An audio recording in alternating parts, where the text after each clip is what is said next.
Hazel Winters, 59. I never imagined my career would end this way. It was a Saturday morning, 7:13 a.m. The sun hadn't yet risen, and the silence of my home was only broken by the sound of my cell phone vibrating on the kitchen counter. I never would have guessed that the message I was about to read would change everything. I glanced at my phone's screen 3 times to make sure I wasn't reading it wrong. Hazel, after careful consideration, we have decided to move in a new direction with the database management division. Your position has been eliminated effective immediately. The technology industry requires fresh perspectives, and frankly, your methods are replaceable and outdated. HR will contact you on Monday regarding final documentation. I stopped and stood there motionless. Those words, sitting on my phone screen, felt unreal. I, a woman who had dedicated nearly 20 years of my life to Vanguard systems, who had invested countless hours, sleepless nights, missed family dinners, and sacrificed weekends, was suddenly being dismissed by a cold message? I couldn't believe it. I remembered the first time I joined Vanguard. It was 2001. The company was struggling, operating out of a warehouse in downtown Portland. And now, after surviving 4 CEOs, office moves, and complete product overhauls, everything I had built, all the systems I had created, were simply gone. My job was reduced to a simple text message from Alexander Patterson, the CEO who had taken over when his father retired. He had an MBA from Stanford and a career in Silicon Valley, and from the moment he joined, he had been determined to modernize the company. But it wasn't modernization. It was the elimination of everything that was valuable. I knew they thought my experience was outdated, but what they didn't understand was that I wasn't just an employee. I was the soul of the company, the person who really knew the Hermes system inside out, the system that generated 60% of the company's revenue. I had created it.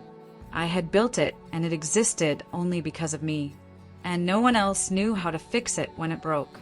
When I saw Patterson's second message, it all became clear. It said, "Please make sure to return all company materials by Tuesday." The Hermes project, the system I had created, was now in their hands, and they didn't even know what they were doing. I was the institutional memory.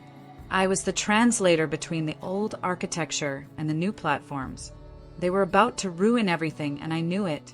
But at that moment, there was nothing I could do. What could I do? I was just a discarded piece. Or so I thought at that moment. I looked out the window at the overcast Portland morning, and everything seemed uncertain. My home, which I had worked so hard to build, felt less safe now. My daughter Jenna was in graduate school, and I knew she was counting on me to help her, both financially and emotionally. The injustice burned in my chest, and all I could think was, how could this be happening to me? But then something clicked inside me. I wasn't lost. I wasn't defeated. I knew what I was capable of. I knew what I had built. And most importantly, I knew my story wouldn't end there. They could have dismissed me as irrelevant, but what they didn't understand was that I am so much more than they think. I am the foundation. I am the person who knows how to make things happen. And no one can take that away from me. I joined Vanguard Systems when it was just a small, struggling startup. And if it was able to grow, to evolve, it's because I helped build it all. So the question is, when everything seems to be falling apart, what do you do? Do you give in? Or do you stand up and show the world what you're really capable of? I chose to stand up. And this is just the beginning of my journey. Now, I know that I can start over. No matter how old I am. No matter how much time has passed. I am Hazel Winters, and my story is not over yet. Life has given me the chance to rewrite my future, and no one can take that away from me. And if you're watching this and feeling like your story isn't over either, that you have more to offer, share your experience in the comments. Let's build a community of people who don't give up, who know they have the power to start over. If you're also ready to write a new chapter, subscribe to the channel, because, just like me, you too can start over. The journey is just beginning. I never imagined that the journey I began so many years ago would end like this. But looking back, I realized that every step has led me to this point. It all started when I was hired by Robert Patterson, Alexander's father at Vanguard Systems. I didn't have a traditional computer science degree like most of my peers. Instead, I had taught myself programming while working as an administrative assistant at a law firm. I built custom databases to track cases when the firm couldn't afford commercial software. I had something more valuable than a degree. I had intuition, hands-on experience, and the ability to solve real problems. And that's what Robert saw in me during the interview. He told me, "You have something better than a degree, Hazel. You solve problems." And that's what I did. Under Robert's leadership, I grew along with the company. My responsibilities began to change from maintaining databases to integrating systems, becoming the link between what was already there and new technologies. When we created the Hermes Project, a revolutionary security system, that's where I really came into my own. Although my contributions were largely behind the scenes, I was instrumental in developing the product that would become the company's main source of revenue. I was known to everyone, especially the old guard at Vanguard who remembered the early days. Hazelnose was what everyone would say when a developer hit a technical snag. If someone found a quirk in the system that no one else understood, I was the go-to person. I was the bridge between the problem and the solution. But that dedication didn't stop at work. I was a single mother, raising my daughter Jenna alone after her father left. When she was just 4 years old, the flexibility Robert gave me was invaluable. I was able to balance my work life with the demands of being a mother. I could work remotely, pick up hours on nights or weekends. The company became my second family, and I repaid that with unwavering loyalty. Then everything changed. Robert retired and his son, Alexander, took over. He brought with him a group of young consultants, all with ideas about digital transformation, agile methodologies, and the so-called modernization that was happening in Silicon Valley. I tried to embrace the changes, attending workshops, learning new structures and workflow tweaks. But something was wrong. Alexander didn't see the value in veterans like me. His attitude was dismissive, condescending. And in meetings, he would cut me off mid-sentence or redirect my questions to his new hires, even when they had no idea what he was talking about. He started saying, "We need to get rid of legacy thinking." And that's when I realized, perhaps too late, that everything we had built, all my work, my experience, was being devalued. I was being pushed out of a place I had helped build. I was being ignored, sidelined, and my role was being diluted further and further. The system I had created, Hermes, was starting to be treated as obsolete, without realizing that, deep down, it still depended on me. But instead of letting it get to me, I kept working as I always had. There were warning signs that I chose to ignore. I was excluded from strategy meetings, my subordinates were being transferred to younger managers, and I was moved to a smaller office, isolated from the development team. At the time, I believed that this was all part of the pains of a reorganization. I clung to the hope that my knowledge would be recognized and valued. I was wrong, catastrophically wrong. On the Monday after the text message that erased my career, I went to Vanguard headquarters for the last time. Tony, the security guard who had greeted me every day for 15 years, handed me a visitor's badge. "I'm sorry, Ms. Winters," he said in a tone of voice that made me feel the weight of goodbye. "They've already deactivated your credentials." That's when I realized that everything I had built, all the value I had brought to that company, simply didn't matter anymore. And in that moment, it was like the world had stopped. I was a stranger in a place that had once been my home, surrounded by those who didn't know or care about the legacy I had left behind. But I knew that this wasn't the end. Life has taught me that no matter how much you have contributed in the past, the future depends on how you react when everything seems to fall apart. Now, more than ever, I understand that true transformation begins within us. And I won't let this story end here. If you've also gone through moments of change, of unexpected and painful changes, share your story in the comments. Let's support each other and show that there's always room to start over. If you're ready to write a new chapter in your life, subscribe to the channel, share this video, and let's continue the journey together. Because in the end, we are the ones who decide how our story will be written. I stood there in the HR office, watching Diane from the people operations team avoid my eyes as she slid the severance paperwork across the table. "We've prepared a severance package," she said, her voice professional and impersonal. 2 months' salary, continued benefits until the end of the quarter. I signed, my name floating on the sheet of paper, as a cold sensation spread through my body.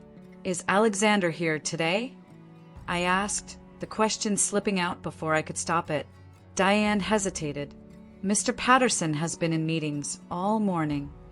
"Convenient," I mumbled, signing without looking at her. 20 years, and he can't face me in person. The feeling of betrayal was still fresh, embedded in my chest. But I didn't want to wallow in it anymore. The anger could wait.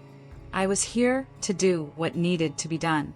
Diane, her voice lower, almost as if she were ashamed, tried to give me advice I didn't want to hear. "It wasn't my decision, Hazel. Several of us tried to defend you, but I cut her off, having no patience for compassion disguised as an apology." "It's okay," I said, and continued packing my belongings, ignoring the watchful eyes of the security contractor who was watching my every move. It was then that I noticed Garrett Davis, the new CTO, standing in the doorway to my office. "Hazel," he said almost urgently. He held a tablet in his hand, as if he were ready to tell me another one of those lies about the company's future. "Before we go, we need to go over some technical details about the Hermes project's integration protocols." I raised an eyebrow. "Now you want my opinion?" I asked, my voice dripping with a skepticism he clearly wasn't prepared to handle. Garrett forced a nervous smile, trying to maintain his composure. "It's just completing the standard documentation. The team is preparing for the annual security protocol update, and there seem to be some gaps in knowledge." "Transfer gaps," I repeated calmly, picking up a family photo from my desk, a picture of Jenna at her 5th grade graduation. I placed it in the cardboard box as Garrett continued speaking. "Funny how the gaps appear when you fire the person who built the system you claim you don't understand." I could feel the venom dripping from the words, but I wasn't about to give in. "Hermes," I said, the project name coming out with a hint of disdain. "You were part of the maintenance team," he continued, trying to downplay my role as if I were just a cog in the system. I knew the truth. I was the one who kept Hermes alive behind the scenes, solving problems that the real developers couldn't. I wasn't just part of the system. I was the system. The repository logs Garrett had asked for, I knew exactly what he was getting at. "Check the logs," I suggested with the calmness of someone who knew the game was already lost. "My name is on over 60% of the custom integration modules, but I'm sure your transition team will find it easy. After all, you guys have fresh perspectives, don't you?" Garrett smiled, but the uncertainty was written all over his face. "Hazel, where are the documented fallback protocols for when the authentication server rejects the annual security certificate updates?" I knew exactly what he was asking. It was a critical flaw in the Hermes project that no one else knew how to fix. Every year when the certificates were updated, the system would reject them unless a specific series of manual interventions were performed in the exact sequence. It was something I had discovered myself, the problem that no one else could fix. I dealt with it every year because it was my job to keep the system running. "It's all in the documentation," I lied softly as I closed my box of belongings. "Sure, there are standard protocols, but I'm sure the transition team will figure all that out for themselves. Now, if you'll excuse me, I have things to do." Those words, void of any remorse, hung in the air as I walked toward the door for the last time. "My methods are replaceable and outdated," echoed in my mind like a reflection of what Alexander thought of me. And the cruel truth, like a weight settling on my soul, was clear. I had been discarded. I walked past the empty offices, past the desks of colleagues who avoided my gaze, and even with the weight of what had happened, something inside me flared. 20 years of loyalty, countless contributions, and all the critical knowledge now existed only in my head. What Alexander Patterson didn't understand was that in trying to eliminate me, he wasn't just cutting a person out of the equation. He was disconnecting the brain from the body. He had erased the neural pathway that kept everything running. In that moment, a choice was placed before me. I had the power to do what no one else knew how to do. I could save Vanguard systems or watch them implode. It was my decision. I knew the future of the company was in my hands. The power was in my choice. And 3 days after leaving my office for the last time, I was about to make a decision that would change everything. What would you do? If you were the one with the power to rebuild or destroy, what would you choose? Share your thoughts in the comments. And if you've ever been through a similar turnaround, be sure to subscribe to the channel. Let's continue this journey together, because in the end, there is always a new beginning. I was sitting at the kitchen table, updating my resume when my phone rang. The caller ID read Vanguard Systems. "Hello, Hazel, thank goodness." It was Kevin Jiao, the senior developer I had mentored for years. His voice was tense, thick with stress. "I shouldn't be calling you, but we're having a major issue with the Hermes authentication modules." I took a sip of tea, letting the silence hang for a moment before answering. "I'm sorry to hear that, Kevin. The pre-upgrade diagnostics are failing, the systems are rejecting the test protocols, and no one can figure out why." The frustration in his voice was unmistakable. "Garrett had us reviewing the code for 2 days straight, but there's nothing in the documentation about this, no pattern of errors." "That sounds frustrating," I said calmly. "Hazel, please, the annual upgrade is scheduled for next week. If we can't fix this, our security systems will reject the new certificates, and that will be catastrophic." I closed my eyes, imagining the chaos in the Vanguard offices. Frantic developers, Garrett pacing around giving orders, Alexander demanding answers. Part of me wanted to savor their plight, let them deal with the consequences of discarding me like an obsolete piece of equipment. "I no longer work for Vanguard," I reminded him gently. "Alexander has made it clear that my methods are replaceable." He didn't hesitate. "He's wrong, Hazel. Everyone knows this isn't just about the company.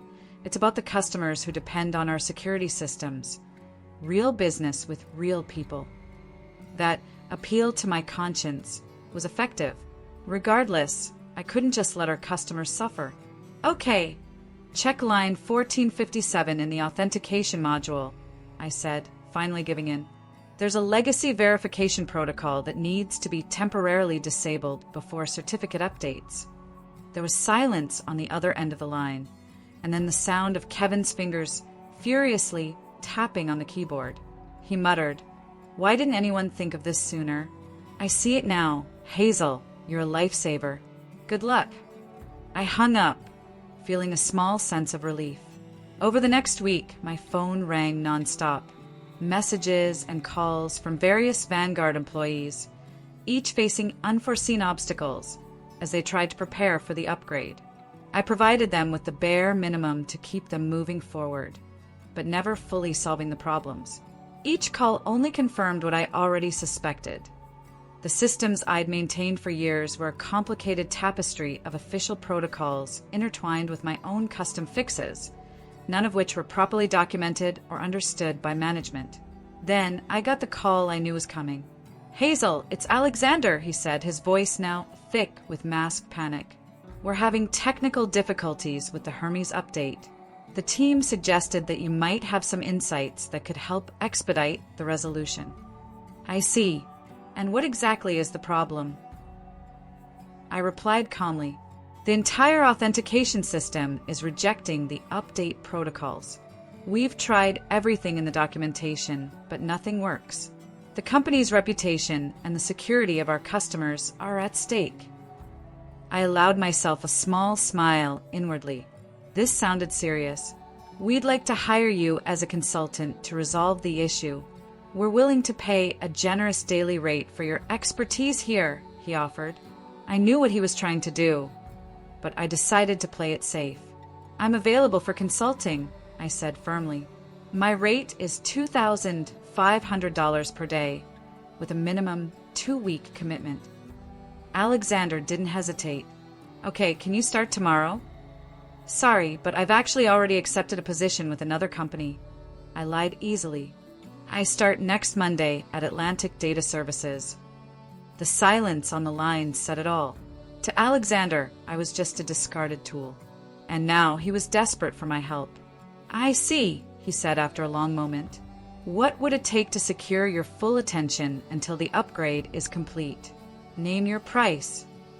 The desperation in his voice should have been satisfying, but instead I felt a hollow confirmation that I had always been seen as a resource to be exploited, never as a colleague to be respected. I'll think about it, I replied. I'll get back to you tomorrow. When I hung up, I realized that Alexander had unwittingly given me something invaluable, a clear view of my own power.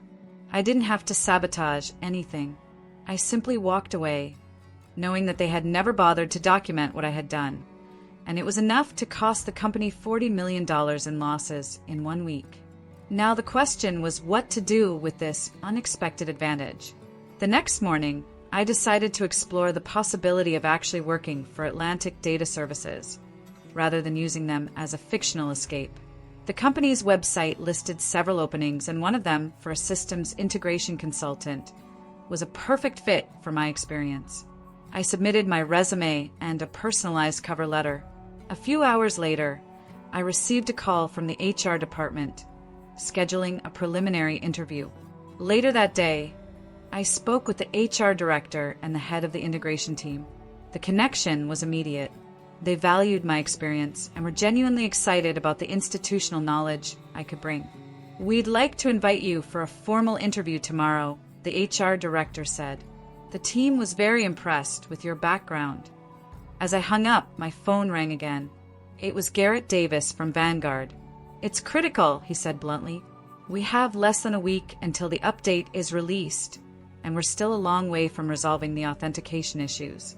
Alexander said you might be available as a consultant. We're considering it. I responded calmly. I'm surprised the transition team is having such a hard time. I was told my methods were outdated. Garrett let out a frustrated sigh. We know how badly Alexander handled his departure, but this is bigger than that. Our clients now include 3 major financial institutions and a government contractor. If the security systems fail, it will be a disaster. I understand the stakes, I replied. That's why my consulting fee is non-negotiable. Whatever Alexander offered, I need the fee I agreed to.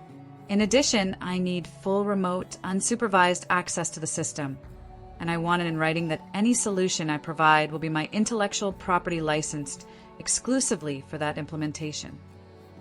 There was a pause, and then Garrett nodded. Within an hour, I had a formal consulting agreement, signed by Vanguard's legal team, along with remote access credentials to the system. I spent the night analyzing the Hermes system, confirming what I already knew.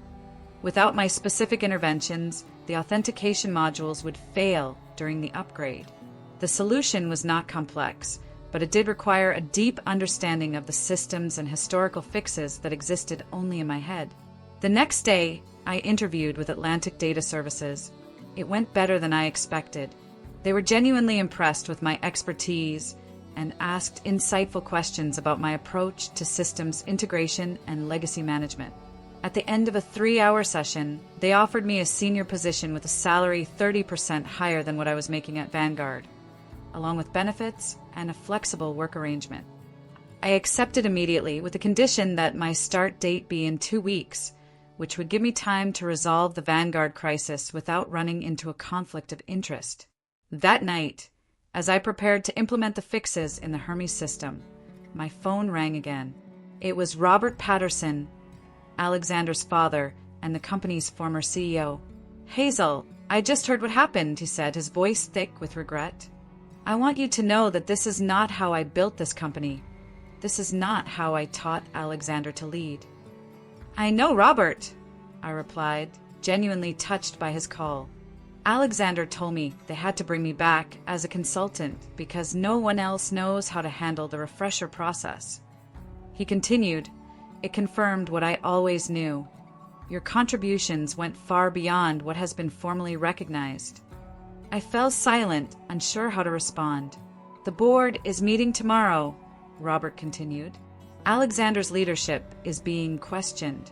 The Hermes crisis has shaken confidence in his management, and there are rumors of other key employees planning to leave." This took me by surprise. I had expected to cause trouble for Alexander, but I had not imagined that it might lead to his removal as CEO, which seemed like a step too far, even considering the way he had treated me. "What are you telling me, Robert?" I asked. "I'm telling you that you have more power now than you realize," he replied cautiously. "How you handle this situation could determine the future leadership of Vanguard Systems." As we hung up, I sat in silence, absorbing this new information. What had started as a personal experience of being disrespectfully terminated after years of service had turned into something much larger, with implications for the entire company. The choices I would make in the coming days would not only affect Alexander, but could reshape Vanguard as a whole. The question now was not whether I could oust Alexander Patterson, but whether I should. After a restless night of weighing my options, I made my decision. I would not sabotage Vanguard, nor would I completely rescue it. I would fulfill my consulting agreement to the letter, delivering exactly what was asked of me and nothing more. I began implementing the necessary fixes for the Hermes upgrade, meticulously documenting each step. The fixes themselves were elegant and simple once you understood the idiosyncrasies of the system. I estimated that I could complete the work in 3 days, rather than the 2 weeks that had been agreed upon. Halfway through the first day, Garrett called. "How are things going?" he asked. "Steady progress," I replied. "The issues are about what I expected." "Great. Alexander wants daily progress reports. Could you join a leadership call at 4 p.m.? I hesitated. This wasn't part of our agreement. I was working independently. "Remember, this is just a 15-minute status update," Garrett insisted. "That would go a long way toward smoothing things over." Against my better judgment, I agreed. At 4 p.m. sharp, I joined the video call and found not only Garrett and Alexander, but the entire executive team, plus 2 board members. Alexander began bluntly. "We would like a comprehensive explanation of what went wrong with the Hermes project and why these issues were not adequately addressed and documented." The ambush was clear. This was not a status update. It was an attempt to shift the blame for the crisis onto me. "I'm happy to provide a status update on current fixes," I replied calmly. "As for the documentation gaps, that requires a separate review that is beyond the scope of our consulting engagement. Given the critical nature of this failure, I believe a full explanation is in order." Vivian Ross, a board member I had never met, insisted. "Vanguard deserves this full explanation, and what our agreement covers is a different matter. I am implementing the necessary fixes to the authentication system as contracted. If you would like to discuss a separate engagement to review the system documentation, we can certainly do that." Alexander's face tightened, betraying hidden anger. "This is not a negotiation, Hazel. You have been responsible for these systems for years. If there are undocumented processes that fail, the blame falls on you," he said, his voice tight. Something in me snapped. "It's not like that, Alexander." "Let's review the facts," I replied, keeping my cool. "For 3 years, I have made formal requests for resources to properly document Hermes onboarding processes. But each request has been denied due to budget constraints. Last year, I created a comprehensive training program for the development team, which was canceled when you decided to streamline operations 6 months ago. I explicitly warned about the risks of undocumented processes during the annual security update, and that email was sent to everyone on this call." Silence filled the virtual meeting as I spoke, without hesitation. "In addition, I have spent the last 2 weeks at Vanguard creating transition documents for my successors, which have apparently been ignored. So, Alexander, this failure does not fall on me, but on a leadership team that has consistently undervalued institutional knowledge in favor of fresh perspectives." The board members exchanged silent glances. James Wheeler leaned forward and asked, "You mentioned an email about this, correct?" "Yes, dated January 15th, sent to the executive distribution list and development leads. I believe the subject line was critical documentation gaps in the Hermes authentication protocols." Several people visibly began scrolling through their email history. Alexander's expression changed from anger to alarm. "I will continue with the contracted fixes," I replied calmly. "You will have a fully functional system for the upgrade, but I will not accept responsibility for the management decisions that created this situation." I ended the call before anyone could respond. Within minutes, my phone buzzed with messages, first from Garrett, then from James Wheeler, and finally from Robert Patterson. "Hazel, the board is calling an emergency meeting. Would you be willing to speak candidly about the status of the Hermes project?" Robert. I stared at the message, understanding the implications. The board was considering action against Alexander, and my testimony could be the deciding factor. It was more power than I ever imagined I had or wanted, really. At the same time, a new complication arose. As I dug deeper into the Hermes system, I discovered that Alexander's team had already attempted a few fixes before calling me. Fixes that further destabilized the core authentication modules. The damage was more extensive than I had initially assessed, and fixing it would require a significant rebuild of key system components. The timeline became much tighter, as the update was scheduled to occur in 4 days and customers were already being notified of the security enhancement. If the deadline were missed, it would not only embarrass Vanguard, but also create real security vulnerabilities for customers. I had a choice to make. I could either complete only the work explicitly outlined in our contract, letting Vanguard figure out the additional issues on its own, or I could go above and beyond our agreement to ensure the system was fully functional. As I considered my options, one thing became clear. Whatever I decided would not only affect Alexander's fate, but could also reshape the entirety of Vanguard Systems, a company that had, despite everything, been my professional home for 20 years. I decided to fix everything, not for Alexander, but for the customers who depended on Vanguard's security products and the employees whose livelihoods were tied to the company's success. I worked 2 nights straight, rebuilding the damaged authentication modules and implementing a robust patching protocol that would prevent future problems. On the morning of the 3rd day, with the repairs complete, I received an unexpected call from Alexander himself. "Hazel, we need to talk," he began, his tone carefully modulated. "The board has called a vote of confidence for tomorrow. Before they decide, I would like to offer you your position back with a substantial raise and a seat on the leadership team." The desperation in his voice was evident. It wasn't an apology or an acknowledgement of my worth. It was a last-ditch attempt to save his own skin. "I've already accepted a position elsewhere," I replied calmly. "Whatever they're offering." "I'll double what they're offering," he pressed. "We've worked together for years." "Hazel, don't let this be a misunderstanding. Don't destroy this relationship." "Misunderstanding?" I snapped. "You fired me via text message after 20 years, calling me replaceable and outdated. That wasn't a misunderstanding. It was a deliberate choice." Alexander's voice shook, his hopelessness evident. "I made a mistake. I underestimated your contribution, but we can fix that. We can start over." "I'm not interested in starting over with Vanguard," I said firmly. "I've already completed the contracted fixes for the Hermes project. The system is stable and ready for the upgrade.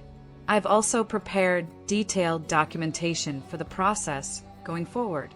I'll send it to Garrett today. There's nothing you can say to change that." "Yes," he replied reluctantly.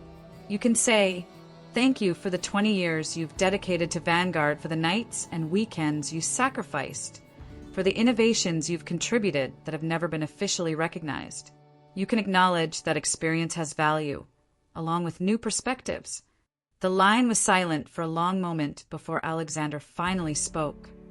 "Thank you, Hazel, for everything you've done for Vanguard." "You're welcome," I replied. The board meeting is tomorrow at 10 o'clock, right? Yes, he confirmed. I'll talk to them, I said. I'm going to tell them exactly what happened, not to punish him, but because they deserve to know the truth about how their company is being run. I ended the call, knowing that I had just sealed Alexander Patterson's fate as CEO of Vanguard Systems. 2 weeks later, I started my new position at Atlantic Data Services. My office overlooked the Willamette River, and my team was made up of seasoned veterans and young innovators who valued my expertise. My first project was to design a comprehensive knowledge transfer system, a solution to the same problem that had caused the crisis at Vanguard. As for Vanguard, the outcome of my testimony to the board was swift and decisive. Alexander Patterson was removed as CEO, with Robert stepping aside temporarily while they searched for a permanent replacement. The Hermes upgrade went smoothly thanks to my fixes and documentation. Garrett Davis called me on my third day at Atlantic Data. I thought you might like to know, he said. Robert is implementing a complete overhaul of our knowledge management systems. He has also instituted a new policy. All senior employee separations must include a minimum 30-day transition period with comprehensive knowledge transfer. That's good to hear, I replied. It will help prevent future crises. He's calling it the Winter Protocol, Garrett added.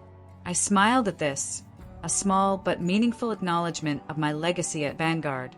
3 months later, I received a formal invitation to Vanguard's 25th anniversary. A handwritten note from Robert was enclosed. Hazel, I hope you'll join us in celebrating Vanguard's history, a history you helped create.